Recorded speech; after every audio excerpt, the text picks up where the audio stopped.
आ रहा है तबाही का दितवा, आज बच के रहना होगा।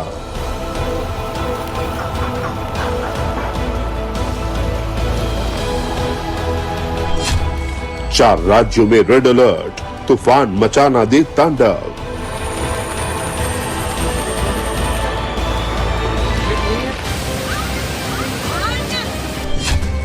कातिल चक्रवाती तूफान दितवा, कहां-कहां मौत का सायरन बजा।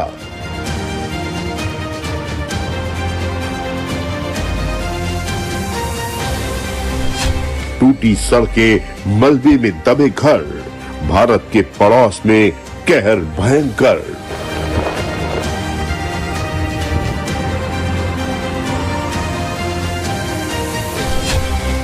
श्रीलंका में जबरदस्त तबाही, आफत में भारत बना बड़ा भाई।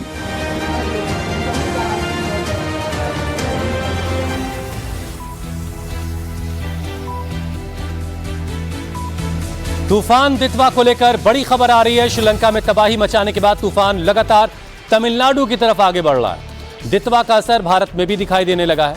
तमिलनाडु के कई जिलों में इस वक्त जोरदार बारिश हो रही है। मौसम विभाग के मुताबिक भारत में तूफान का सबसे ज्यादा असर आज और कल यानी 29 और 30 नवंबर को दिखेगा।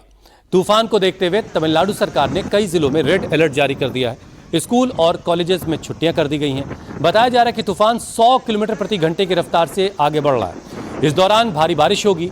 तमिलनाडु के अलावा केरल, आंध्र प्रदेश और पुडुचेरी के तटीय इलाकों में 60 से 100 किलोमीटर प्रति घंटे की रफ्तार से हवाएं चल सकती हैं और इस बीच भारी बारिश होगी। तूफान कितना खतरनाक हो सकता है, इसका अंदाजा आप श्रीलंका के हालात से लगा सकते हैं। तमिलनाडु में इसका असर अब दिखने लगा है। कई जिलों में बारिश हो रही है। तटीय इलाकों में रह के लोगों को फौरन सुरक्षित जगहों पर जाने के निर्देश दिए जा रहे हैं। मौसम विभाग ने करीब 10 जिलों के लिए भारी से बहुत भारी बारिश की संभावना जताई है। पूरे राज्य के सभी स्कूलों में छुट्टियां कर दी गई हैं। तो साइक्लोन स्टॉर्म दितवा अभी श्रीलंका की कोस्टल एरिया के ऊपर केंद्रीभूत है। आज शाम को जी चेन्नई से लगभग 480 किलोमीटर दूरी पे दक्षिण की दिशा पे केंद्रीभूत है। धीरे धीरे नॉर्थ ईस्ट दिशा पे ये गति कर रहा है। कल सुबह तक श्रीलंका से निकलते हुए दक्षिण पश्चिम बंगाल की खाड़ी में केंद्रीभूत होगा। इसका उत्तर पश्चिम दिशा में गति जारी रहेगा। 30 तारीख अर्ली मॉर्निंग को नॉर्थ तमिलनाडु पुडुचेरी कोस्ट के आसपास साउथ ईस्ट बंगाल पे ये पहुंचेगा और जब ऐसे ही गति होगा, इसका सबसे ज्यादा इंपैक्ट 29 और 30 को होगा। North coastal Tamil Nadu, Puducherry, south coast Andhra Pradesh, adjoining areas of Rayalaseema and Tamil Nadu, ये सभी इलाका में heavy to extremely heavy rainfall हम एक्सपेक्ट कर रहे हैं 29 और 30 को। तूफान दितवा को लेकर ताजा अपडेट क्या है, ये अब आपको बताते हैं। तूफान अभी कहां पहुंचा है, किस रफ्तार से आगे बढ़ रहा है, जल्दी से आपको ये बता देते हैं। श्रीलंका से निकलकर तूफान तमिलनाडु की तरफ आगे बढ़ रहा है। तूफान अभी दक्षिण पश्चिम बंगाल की खाड़ी में है।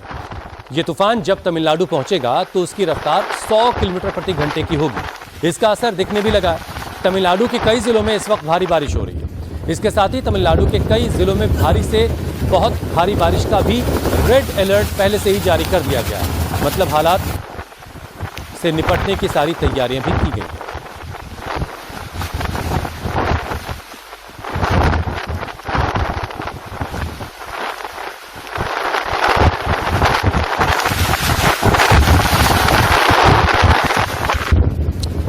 तूफान की वजह से जो तबाही श्रीलंका में हुई, वैसे ही हालात तमिलनाडु और आंध्र प्रदेश में न बने, इससे निपटने के लिए सरकार ने पूरी तरह से तैयारी की है।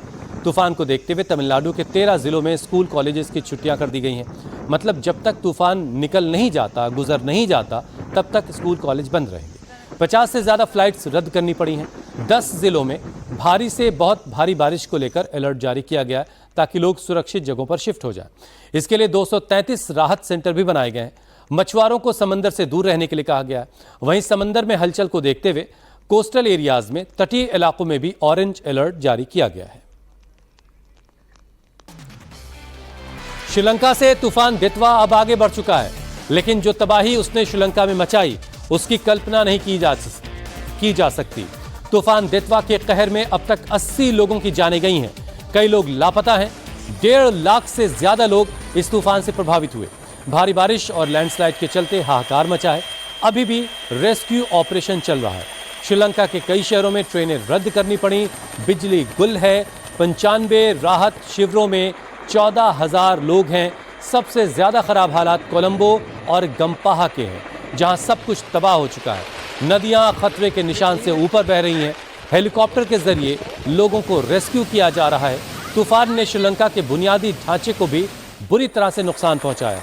3 बड़े पुल, मेन ब्रिज, एला हेरा ब्रिज, कुमारा एला ब्रिज पूरी तरह से बह गए। बिजली की लाइनें टूटने से 25 से 30% हिस्से में इस वक्त बिजली सप्लाई ठप है। ट्रेनें रद्द हो गई हैं और कई एग्जाम्स को टालना पड़ा है। हालात की गंभीरता को देखते हुए राष्ट्रपति ने आपातकालीन कानून लागू किया है और बिजली, फ्यूल, अस्पताल और पानी की जरूरी सेवाएं घोषित किया गया। भारत ने तुरंत मदद के लिए भी हाथ बढ़ाया और ऑपरेशन सागर बंधु शुरू कर दिया है। श्रीलंका इस वक्त एक बड़े मानवीय संकट के दौर से गुजर रहा है। जिन शहरों में रौनक हुआ करती थी वहां अब तबाही ही तबाही दिखाई दे रही है। तूफान ने ऐसी तबाही मचाई है कि श्रीलंका में इस वक्त कोहराम मचा है। 80 लोगों की मौत हो चुकी है, 30 से ज्यादा लोग लापता हैं और 1.5 लाख से ज्यादा लोग इस तूफान की वजह से प्रभावित हुए हैं। तूफान ने ऐसा तांडव मचाया कि पहाड़ दरक गए, सड़कें टूट गईं, बिजली सप्लाई ठप पड़ी है, ट्रेनें रद्द करनी पड़ी। मातले में तो सिर्फ 24 घंटे में 540 mm बारिश हो गई। ये बारिश सामान्य सीमा से कई गुना ज़्यादा। और बारिश के बाद हालात ऐसे बिगड़े कि कोलंबो और गंपाहा में नदियां खतरे के निशान को पार कर गए। निचले इलाके पूरी तरह से पानी में डूब गए। बाढ़ पीड़ितों को राहत शिविरों में शिफ्ट किया जा रहा है। रेस्क्यू ऑपरेशन लगातार जारी है। ये तस्वीरें आप देख रहे हैं, श्रीलंका की हर तरफ पानी ही पानी आपको दिखेगा। सामान्य से कई गुना बारिश हुई तो कई रिहायशी इलाके पानी में डूब गए। सेना का हेलीकॉप्टर तैनात किया गया ताकि पानी में डूबे इलाकों से लोगों को रेस्क्यू करके सुरक्षित जगहों पर पहुंचाया जाए। आपकी जहां तक निगाह जाएगी बस पानी ही पानी है। तमाम नदियां जो हैं वो खतरे के निशान को पार कर चुकी हैं। लोगों को हेलीकॉप्टर से रेस्क्यू किया जा रहा है। लोगों की जिंदगी बचाना इस वक्त सबसे बड़ी चुनौती है।